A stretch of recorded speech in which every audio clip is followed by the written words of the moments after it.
Have one legislator, Representative Bentley, has a guest he'd like to introduce. Thank you, Mr. Chairman. Today I have Angela Pamanuti. She is a PA, but she advocates for autism, so welcome her from Greenup County. We're glad to have you with us. With that, we're going to move on, and we are going to change the agenda just a little for convenience of the Senate when I don't know why we're doing that. But anyway, with that, we ask Senator Mills if you'll introduce yourself and your guest and explanation of Senate Bill 162. Thank you, Mr. Chairman. I'm Robbie Mills. I'm a state senator from the 4th District. I'm Colonel Pat Morgan with the Kenton County Sheriff's Office, also on behalf of the KSA. I'm Sean Baller with the Kentucky Police Chiefs Association. Mr. Chairman, I'm well protected today. I don't think I need this for this bill, but just in case, let me run down just a little description on Senate Bill 162. As you all know, we've had a substantial uptick in violent crimes and carjacking and crimes committed around the automobile. Vehicle insurance rates are on the rise, and our constituents' level of frustration related to these is near a boiling point.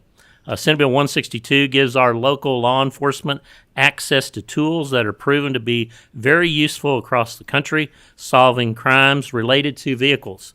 Over 5,700 local agencies are currently taking advantage of these tools nationwide. This bill would allow our local law enforcement agencies, if they chose, to enter into a contractual agreement with a vendor to share their crash data in exchange for unlimited use of for their officers of this cutting-edge investigatory tools. This bill does not alter the way accident reports flow to KSP, nor does it alter the parties who are entitled to receive a copy of the report under current statute, nor does it change the type of non-personally identifiable data that is currently being shared about this in this crash data. We have a motion by Representative Dixon. We got a second by Representative Bray. Does anyone have any questions? Seeing no questions, Madam Secretary, please call the roll. Representative Bentley? Yes. Representative Bowling? Yes. Representative Bray? Yes, ma'am. Representative Brown? Yes. Representative Chester Burton? Yes. Representative Dixon? Yes. Representative Doan? Yes, ma'am. Representative Fleming? Representative Fraser Gordon? Yes. Representative Freeland? Yes. Representative Hart? Yes. Representative Imes? Yes. Representative Justice? Yes. Representative Lockett? Yes, ma'am. Representative Meredith? Yes, ma'am. Representative Proctor? Yes. Representative Raymer? Yes. Representative Stalker? Yes. Chairman Bridges? Yes. Motion carries with favorable expression that Senate Bill 162 should pass. Thank you very much. Thank you, Mr. Chairman and committee. Up next, we have Representative Meade with House Bill 12. As representatives, you come to the table. Okay. As you come to the table, I do believe we have a committee sub. Do I have a motion on the committee sub? Okay. You got names? Okay. And we've also got an amendment to the sub. If we can go ahead and adopt that amendment, do I have a motion? Motion on the amendment. Okay. All in favor, say aye. Aye. Those opposed? And I guess I need to do that again for the sub. All in favor of the sub, say aye. And oppose. The committee sub and the amendment passed, so Representative Meade, you may now have the floor to explain House Bill 112. Thank you. Well, thank you, Mr. Chairman and members of the committee. I am David Meade, Speaker Pro Tem of the House. I will start off by saying, before we get started, Tommy Drew and I were just texting with each other. I've been here 12 years, he's been here 23, and things never change. You're always waiting on the Senate. But as we start off here, this is a simple bill about jail construction, renovation, remodeling. And what we're doing here is we're saying that those things cannot occur without express approval of the General Assembly. There are some exceptions to that where a court has specifically ordered that. The facility is out of compliance with statutes or federal regulation. They can go ahead and bring those into that, or a catastrophic event. Also in the sub, what we did is we went in and put a sunset on this, and we're going to sunset it in 5 years, December 31st, 2029. And the reason that we're doing this is because there's been a lot of discussions ongoing about jails here in the General Assembly. And there was a lot of discussion about putting a moratorium on. Some of us felt that, well, let's not put the moratorium on. Let's allow that to still be a possibility, but to come through the General Assembly. And the reason we're saying that is because when counties struggle to maintain and pay for those jails, they come to us many times as a state asking for us to give them funding to help out with maintenance, with administration, those things. And that happens actually quite frequently. If you don't know that, talk to Chairman Petrie, and he can let you know how that typically works. And sometimes, if a jail falls out of compliance, you'll hear about a state having to come in and take that jail over. There's also right now talks at the federal level. There have been for some time about states having to take over jails or possibly oversee jails. There's also discussions ongoing here as state government and how we can partner with those jails. We've continued those discussions, whether that's to readjust rates or for the state to oversee those operations and administrations of the jails or help with funding of construction, those type things. And I understand right now in the Senate that there are discussions on possibly giving some funding to help give some relief to some of those counties right now that are struggling. Okay, we have a motion and we have a second on the bill with the committee sub as amended by the amendment. Do we have any questions? I believe Representative Bray has a question. Thank you, Representative Meade. More of a statement than a question on this. Over the interim, we had the jail modernization task force. We spent a long time talking about the issues that counties face because of the antiquated funding mechanism that we use to fund jails. And there's no golden solution to it, because if there was, it would have been done a long time ago. Extremely complicated issue. One of the things that has concerned me and concerned me last year when we passed something very similar to this was we've got consultants out encouraging counties to spend massive amounts of money when the funding mechanism doesn't work. If we look at inmate numbers across the state compared to pre-COVID levels, those are down. So in facilities that had maintained adequate state inmate numbers, historically, now they've got a black hole within their budget. And it's not something as simple as, well, let's just increase the per diem, because when you do that, you've got jails who have closed. We've got counties that have closed their jails, and that increases the black hole that they have to pay to house inmates in other places. I support the bill. We have to figure out going forward, and the task force, we spent a lot of time studying it, and that ended in November, and we've got some good policy discussions that take place over the interim on how we can look at fixing the issue going forward to provide relief to counties, while also making sure that we're providing adequate programming, making sure that we're providing adequate facilities. So completely support the bill. Love the idea. You provide a lot of exceptions in case of emergency or federal court or whatever happens. So thank you. Representative Stalker has a question. Thank you so much.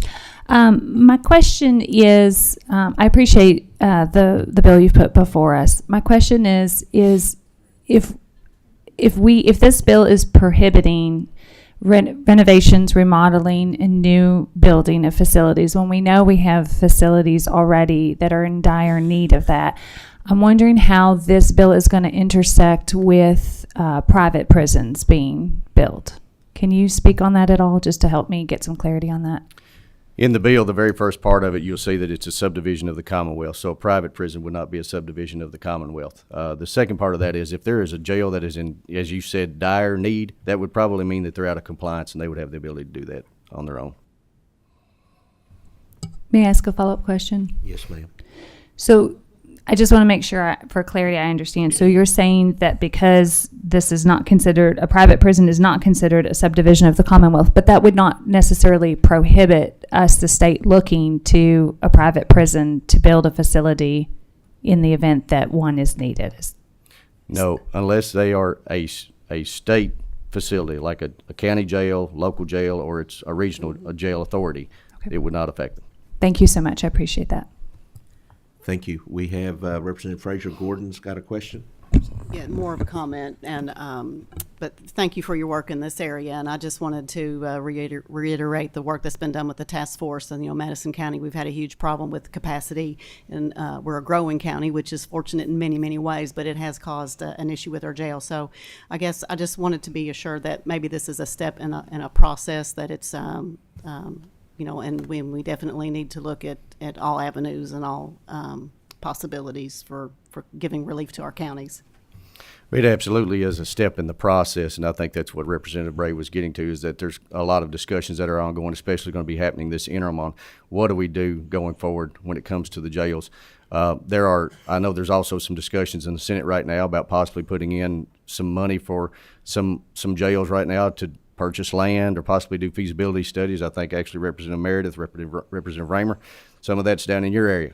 And we also know that some of these, some newer elected officials, local elected officials, have this belief that if they build these jails, they're going to get all these federal inmates, they're going to get all these state inmates, and they're going to be able to pay for it and make money, and that's just not the case. There are very few jails across this country that make money.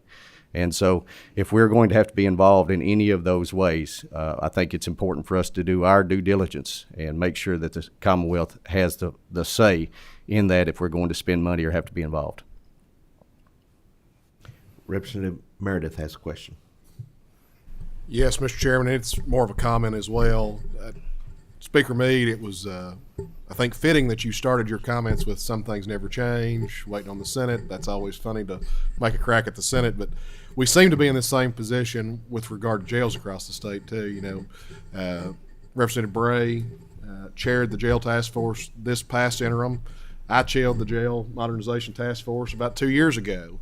And we continue to talk about many of the same issues. And as he said, it is a very, very complex process because of the way that our state system interacts with our local system across Kentucky.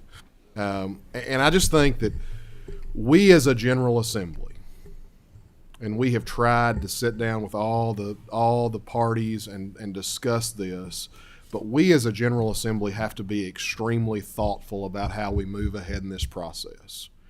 I think there was a time, probably before I got here 14 years ago, when there was an opportunity for jails across the state to maybe not make money, but at least to offset the cost that they were incurring in their local system by taking on state inmates, by taking on inmates from other counties with closed jails and things of that nature. If you don't have a significant portfolio of federal inmates today, you're likely not going to make any money, and you're certainly not going to make money, and you're likely not to even offset your cost when you talk about what the cost of these facilities have become today. And I talk about cost. Cost has several different factors in it. It's the cost of construction and bonding those facilities, and it's the cost of staffing those facilities as well. And so as we think about the massive cost, and we're not talking about a cost that's going to be here for a year, 2 years, 5 years. We're talking about bonding these facilities for 20 to 40 years a lot of times, and staffing them for that period of time as well. We don't have a crystal ball, but we have to look into the future a little bit to see how can we create a better system in Kentucky that works better for the state, that works better for our counties, and works better in our local jails. And I think by doing something like what you have proposed ahead of us here today, you have created a system that will allow us to be very thoughtful about that, give us a 5-year period to work through all these issues and try to come up with the solutions that we need to come up with, while also providing for the emergency situations and the situations that are required by law to be taken care of in these counties and in these regional areas. And I will tell you, just like you stated, we've got consultants out there who are selling a bill of goods that I, after looking at the numbers, and I think Representative Bray would agree with me after looking at the numbers, just don't exist in most cases and categories. And we have to understand that they have a financial incentive to make that case, but we also have to provide what we're seeing through the data that we're seeing here in front of us as well. And so I appreciate you bringing the bill. Representative Bentley has a question. Or they did? Okay. Any other questions? Seeing no other questions, we do have a motion and a second on the bill with as amended by the committee sub with the amendment to the committee sub. So, Madam Secretary, will you please call the roll? Representative Bentley? Representative Bowling? Representative Bray? Yes. Representative Brown? Yes. Representative Chester Burton? Yes. Representative Dixon? Yes. Representative Doan? Yes. Representative Fleming? Representative Frazier Gordon? Yes. Representative Freeland? Yes. Representative Hart? Yes. Representative Imes? Yes. Representative Justice? Yes. Representative Lockett? Yes. Representative Meredith? Yes, ma'am. Representative Proctor? Yes. Representative Raymer? Yes. Representative Stalker? Yes. Representative Thomas? Explain my vote. Mr. Chairman, I'm over here. Snuck in late. After long discussions with my local community and my local jailer, I'm going to have to be a no. But I was a yes on the previous legislation from a couple of years ago, but I did commit to a no for my constituents. So thank you, sir. Chairman Bridges? Yes.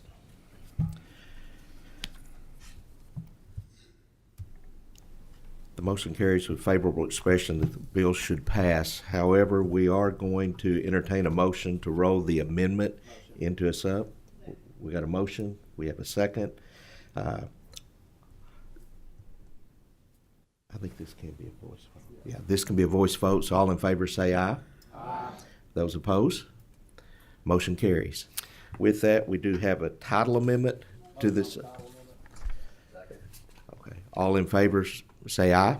Aye. Those opposed? Motion carries. Thank you, Representative Meade. Thank you, Mr. Chairman, members of the committee.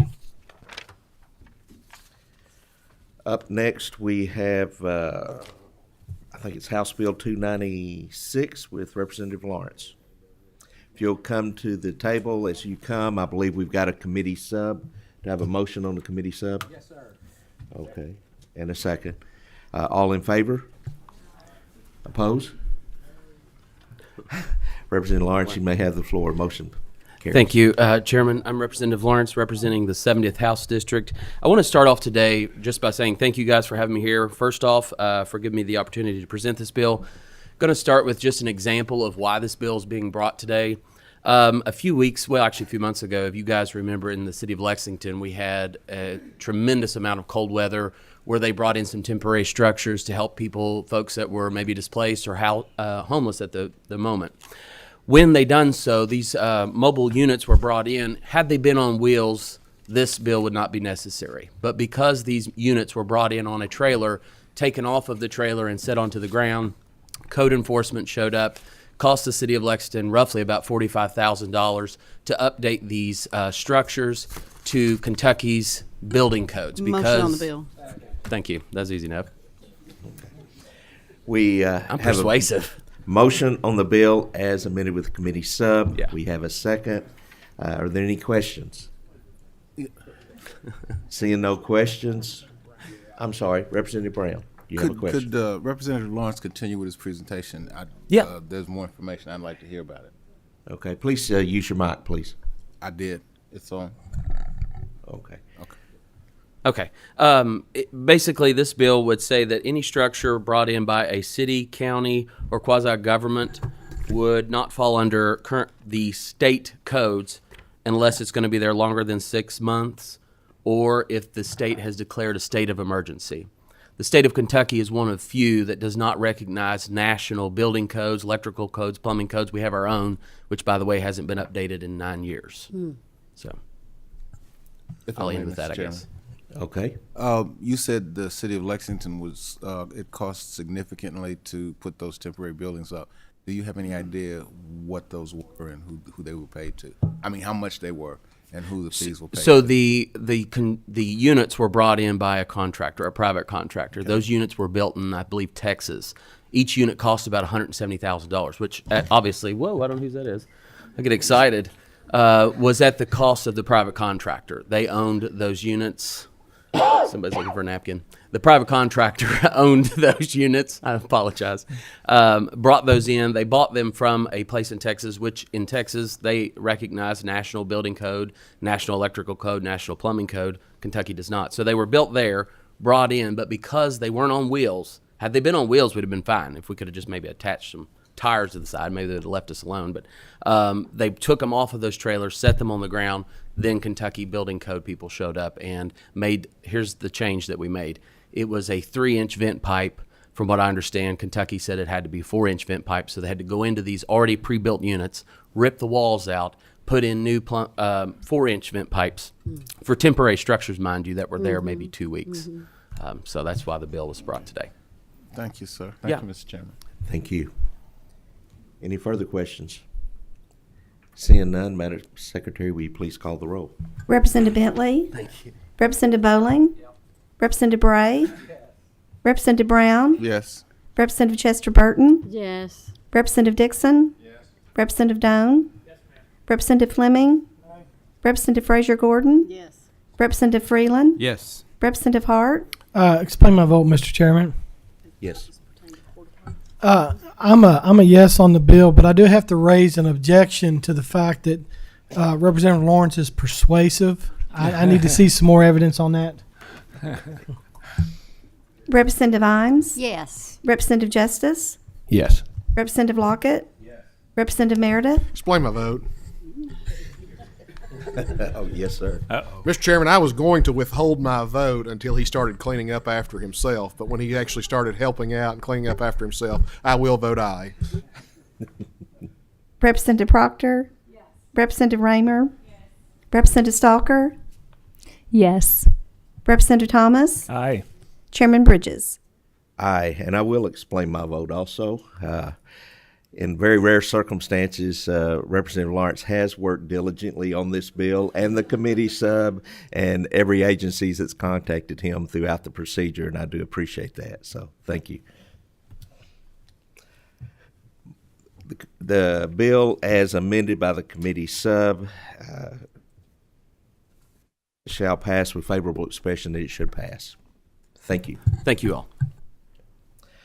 Next up, we have Representative Calloway with House Bill 565. Do we have a committee sub? Sure. Okay, there is a committee sub on this? Okay. All in favor? All opposed? With that, Representative Calloway, you may have the floor. Thank you. Thank you, Chairman. I'm Emily Calloway, District 37. I represent some of Jefferson and Bullitt. This is just to discuss the Waste Management District 109 boards. And the committee sub, it changes a shall to a may. It ensures we don't restrict an individual from stepping down.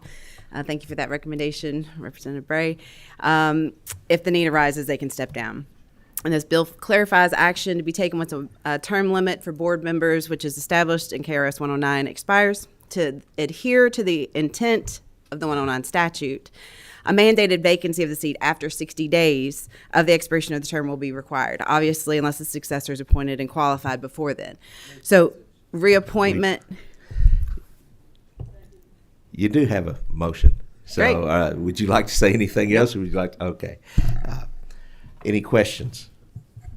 Seeing none. Representative Stalker. Thank you so much.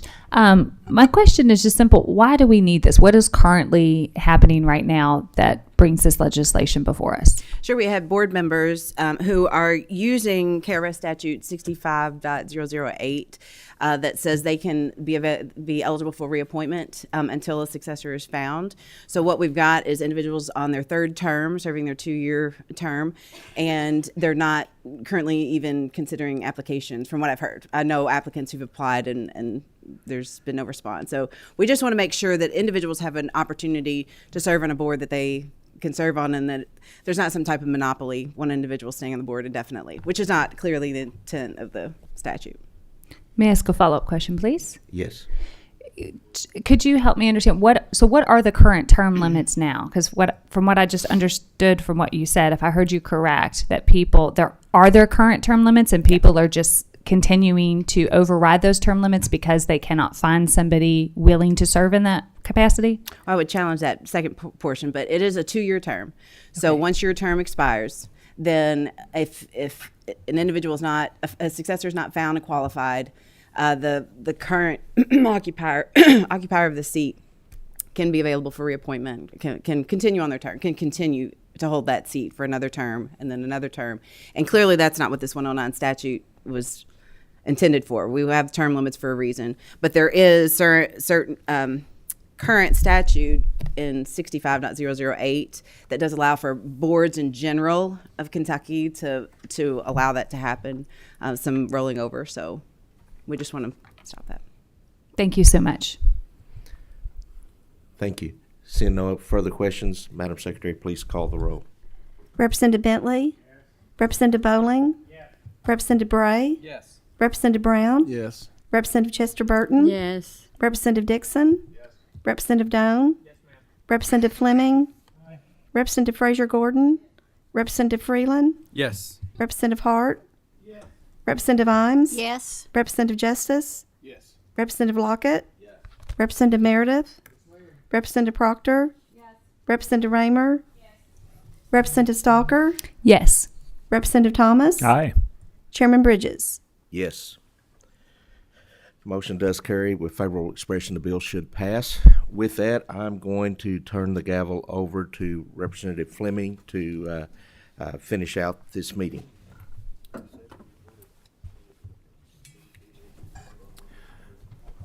Mr. Chairman, would this be a good time for me to record one vote? Yes. All right. Madam Secretary, I would like to vote or record a yes vote on SB 162.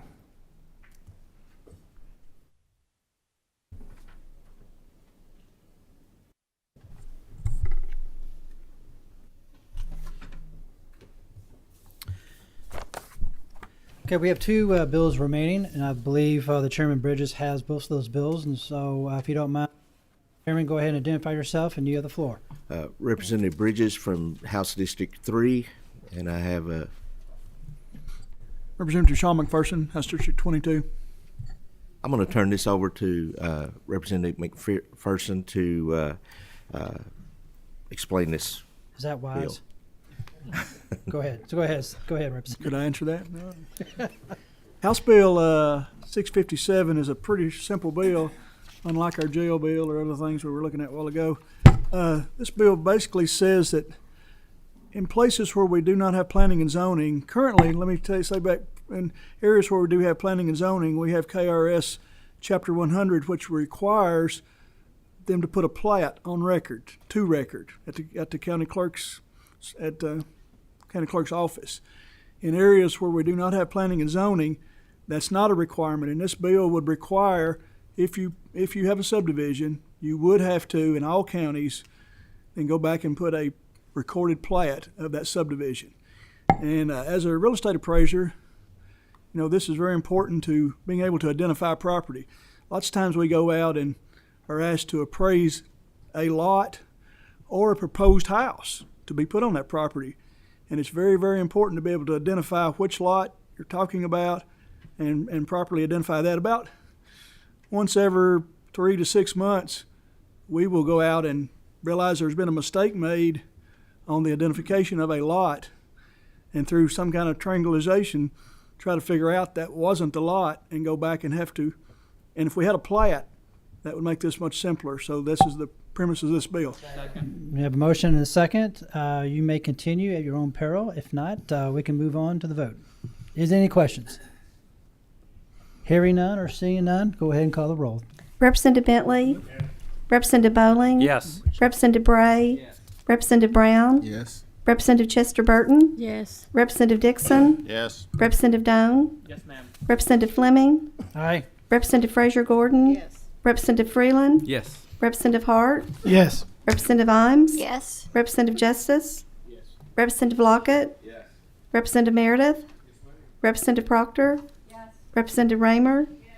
Representative Stalker? Yes. Representative Thomas? Aye. Chairman Bridges? Yes.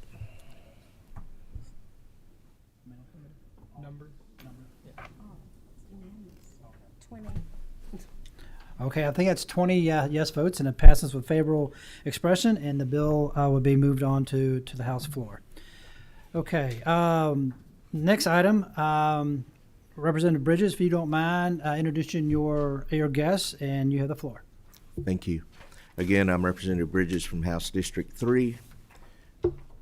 Kent Annis, Commonwealth Office of Technology. Richard House, the Assistant Director of the State Board of Elections. This is a real quick and easy bill. We do GIS mapping, digital mapping, and everything. When we have to do redistricting in precinct maps, the current legislation, and I'm going to just read this from the impact statement, which has very little to no cost. It says it would amend the KRS to update terminology for precinct boundaries from a physical map to a digital map requirement, and that will county boards of elections would be required to submit precinct maps in a specific electronic format instead of a physical map. This was actually done this past year, and this is just one that We have a motion and a second. Is there any questions? Is there anything else you want to add, Chairman? All right, very good. Go ahead, and we'll call the roll. Representative Bentley? Representative Bowling? Representative Bray? Yes. Representative Brown? Yes. Representative Chester Burton? Yes. Representative Dixon? Representative Doan? Yes, ma'am. Representative Fleming? Yes. Representative Fraser Gordon? Representative Freeland? Yes. Representative Hart? Representative Imes? Yes. Representative Justice? Yes. Representative Lockett? Representative Meredith? Representative Proctor? Representative Raymer? Representative Stalker? Yes. Representative Thomas? Aye. Chairman Bridges? yes. Very good. That passes unanimously, and this will be reported in a favorable expression and moved on to the House floor. Thank you, Mr. Chair. Thank you very much. If there's any other questions or comments,